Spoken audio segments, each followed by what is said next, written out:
SEC Media Days are going on. And yesterday we gave you the rundown. Greg Sankey said, we're definitely only focused on our 16 teams that we have right here. We're not focusing at all on Florida State and Clemson. That's not what we're doing. So, like, I don't know, by the end of this sentence, they'll be in the SEC. Yeah. Those two schools. Pretty much. But we also had Nick Saban showing a little bit of that personality. And we enlightened you to the fact that Nick Saban loves D's nuts jokes, which is a thing. We didn't even know. You didn't even know that. I had no idea. It's one of my favorite Nick Saban qualities. It's coaching football and D's nuts jokes. It just seems so out of character for him. But right on brand. Right on brand, buddy. It's like, wait, he actually does know how to have fun? But today, Kirby Smart, protege of Nick Saban and Georgia head football coach, was making the rounds, and he had his media availability today. And the University of Oregon, Dan Lanning and Nike were in the crosshairs of Kirby Smart at SEC Media Days, and this was the big news that came out of it. This year we took Nike, who I've had the great pleasure of meeting Phil Knight and his wonderful wife Penny, and I wish I could get some of that NIL money that he's sharing with Dan Lanning, but that's another note. Wish I could get some of that NIL money, but that's another note. Now, he does mention... Georgia's really struggling to get those recruits, aren't they? They sure are. Yeah. They sure are. He did say that they went through and they came up to Oregon. He met with Phil Knight, met with Penny Knight, and then it was actually the one thing that's getting all of the attention is I wish I could get some of that NIL money that Dan Lanning's getting. Mm-hmm. Dan Lanning obviously is former defensive coordinator there at Georgia. In the NIL money that Oregon is getting, that has been a big storyline over this recruiting cycle and over this offseason. But the wider scope of what Kirby Smart was saying is that he came up here and he and his staff came up and they sat in and basically got an in-depth knowledge of how Nike became what they are. And he learned about everything that the process that Nike went through in the infancy of the company. And he said one of the big things was assume nothing. Assume nothing. Mm-hmm. Always go and keep striving to move forward, and don't assume anything of what you're doing is correct or what your competitors are going to do, because when you think that you know somebody, you don't. And so that was one of the messages. If anybody's read the book Shoe Dog, right? That's kind of like Phil Knight always pushing forward with Nike. Was there were some times where the assumptions were made and it backfired on them. And so they needed to kind of push forward, and that became the identity of what Nike was and how Nike grew, is that they outside the box thinking and never being satisfied and kind of pushing forward. I wish I could get some of that NIL that Dan Lanning has. That's on the heels of, Oregon being on an absolute heater in the recruiting world and having not just back-to-back classes that were the best in program history, but now this one that they're gearing up for in 2025, if they hold on to the commits that they have, they could be in the running for the number one overall recruiting class. And look, it's no secret, NIL matters. It matters. And how much you spend matters. And having the resources is mainly what matters in the recruiting world. But I have said this time and time again, and look, I think that you need to look at it from the landscape of recruiting and how all these other schools are operating. There is a database, nil-ncaa.com, where they went through and they have the funding estimates for all of the major programs, right? Oregon's not in the top 10 on this database. The top 10 are Texas, Ohio State, LSU, Georgia, Texas A&M, Michigan, Alabama, Florida, Clemson. Okay? That is where the landscape that I keep talking about is everybody has money. Mm-hmm. DeCorian Moore, his mom even came out and said Texas offered more money than Oregon. Yeah.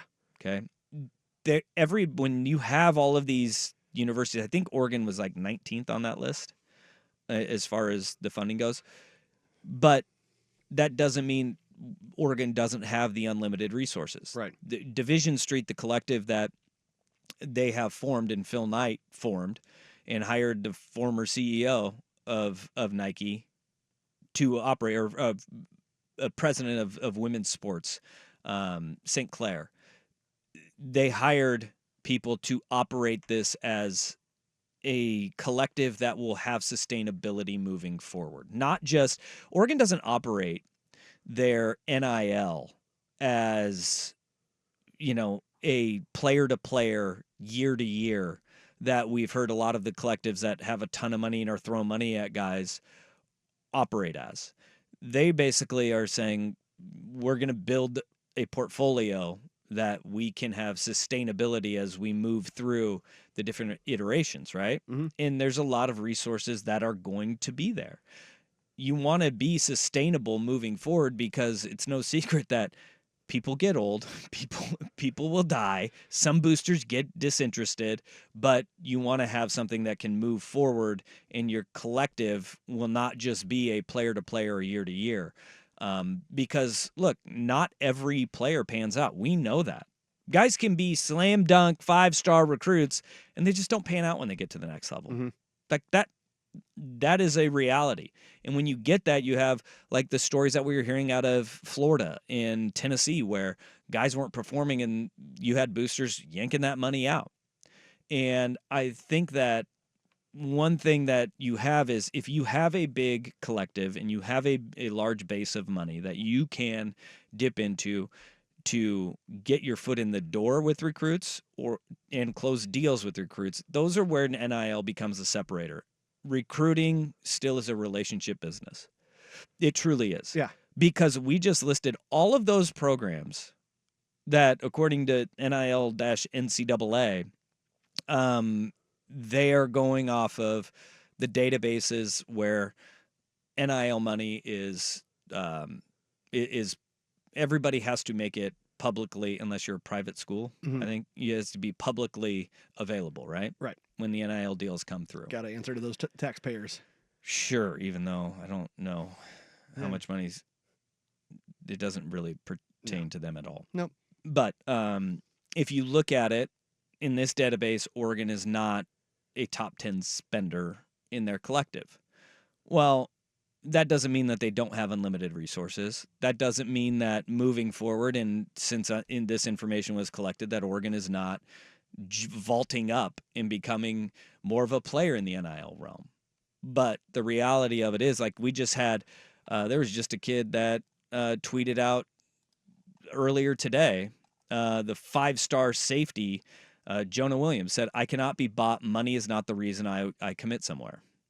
There are, as much as we want to believe that, hey, money is fueling all of this, and it is at the top level schools, Mm-hmm. it is still, you still have to recruit. Yes. You still have to do your due diligence in closing on the recruiting trail. But I do believe that when Dan Lanning says the grass is pretty damn green in Eugene, I've long said this. Oregon is not historically Mm-hmm. that blue blood program like an Alabama or a Texas or LSU or hell, Georgia in Kirby Smart's case is.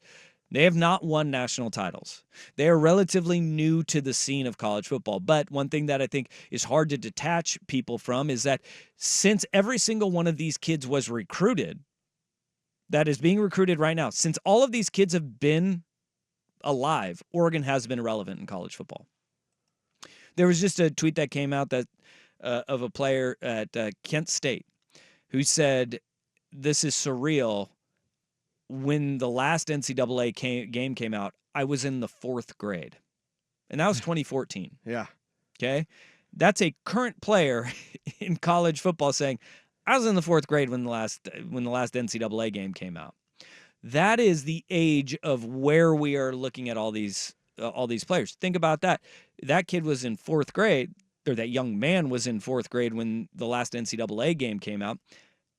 When you're thinking about 4th graders, it's also Marcus Mariota winning a Heisman Trophy, right? Yep. Oregon playing for a national title game in the college football playoff, losing to Ohio State. You go back a few years before that, Oregon was losing to Auburn in the national championship game, but the relevance was there. They have won Rose Bowls, won Fiesta Bowls, been in the national conversation and been popular the entirety of these young men's lives that are now being recruited. Yep. And that does play a factor because when you are 40 or over, you don't look at Oregon in the same light because Oregon was not the same program that it is now. But the younger generation does. So you have that foot in the door that is totally different. Then you have the fact that Phil Knight and Nike, or Phil Knight, because of Nike, not and Nike, because of Nike, is able to legally now inject money into the program that was not there before. Right. I've always said that having a small but very powerful set of boosters is an advantage. And it makes it more attractive. Now, Texas has infinite money. Texas A&M, infinite money. Yeah. But Just Jimbo. there are so many cooks in the kitchen there that will get in the way and want to be the biggest swinging you-know-what in the room that at times that can be a deterrent. Yeah. When you have like 3, 4 people that you really have to keep like 4 people happy, that is where you go to the grass is pretty damn green in Eugene. And I'm wondering if now we're starting to believe Dan Lanning because of all of the information that's out there and the NIL unlimited resources, okay? Yep. The influence of Nike that they have had, right? The fact that he took over a program that was not bare, but he can carve his own path with Dan Lanning. And if he wins a national title ever here at Oregon, it is not like going to take over Georgia Kirby Smart got their first title in 40 years. Yeah. But going to Alabama to take over for Nick Saban, where you have that historical presence of the university, where you've won national titles in recent memory, where you know exactly where they are a blue blood program and a powerhouse, it is a little bit different, and you have to keep a whole hell of a lot fewer people happy right over the course of it. Now, with Lanning, there's no secret there either that if you have the unlimited resources, you have the foot up in the innovation that Nike, whether it is real or perceived, gives with the uniforms, and you have a brand that all of the kids that you're recruiting are aware of, and they've seen it as a major brand in college football. All of those are advantages that Lanning knows. Okay? Yep. He's getting the recruits. Now, it's not a secret to him or anybody else. You got to do something with it, and you got to win. And you have to win at a high level. Because I think when you get to a point where you are repeatedly in top 5 conversations recruiting, this is where they want to be at, right? Mm-hmm. You have talent. Now you got to go and you got to win. Yeah. And you have to win at the highest levels. And that is not getting to national titles. It's winning national titles. Well, that's why I'm excited for this 12-team playoff now, too, because I feel like once you get in there, anybody can win that. Absolutely. Yeah. Absolutely. It's nice to have that deeper field. Yep. I mean, and this is where you will go to, Lanning said it, I wonder if people are going to start believing it. When Kirby Smart comes out and says, I wish I had what Dan Lanning has NIL-wise.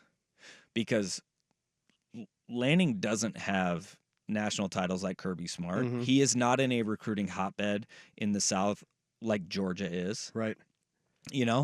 But, and if you go to the metrics that are out there, Oregon hasn't been spending as much or have as much money available in their collective that they have put out as a school like Georgia. Mm-hmm. But fewer cooks in the kitchen, fewer people to keep happy, and then all of a sudden you can recruit at a very high level when you have those unlimited resources. It's I don't think anybody in their wildest dreams, if you were to rewind this 25 years ago, were to say, the head football coach at the University of Georgia says, I wish I had what Oregon's head football coach has. Yeah, people would have looked at you funny. Like, okay, bud. Yeah. All right, pal. Yeah. That Oregon wheat is good stuff, isn't it? Yeah, but that is the era that we're in and where we're at in the world of college football right now. And Everything is on the up and up. And now I think the challenge that Lanning and his staff, they appreciate and what they want is they want the challenge of, all right, now we've got to do our job. We've got to do the development. We've got to be the in-game, the game management, all of those things.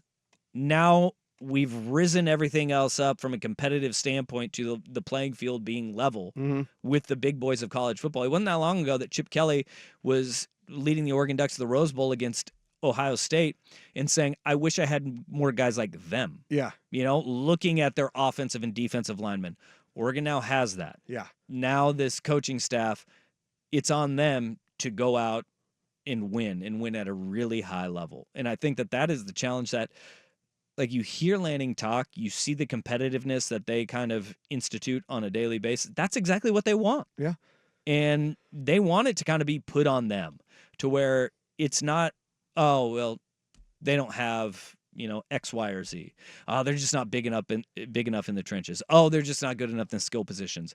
They're good at every single level in this defense, in this offense. Every single level, from in the trenches to on the perimeter. Oregon is ready to have a competitive roster with anybody that they play. Yep. Now they've got to go and they've got to put it out on the field. Got to get over that Washington problem. Yeah, absolutely you do. Absolutely you do. And this year, they're going to get that on Thanksgiving Day in Autzen Stadium. Or day after? I think it's... Day after? Yeah. Is it Black Friday? Yeah. All right. That was quite the statement, though, from Kirby Smart. Yeah. Just putting it all out there.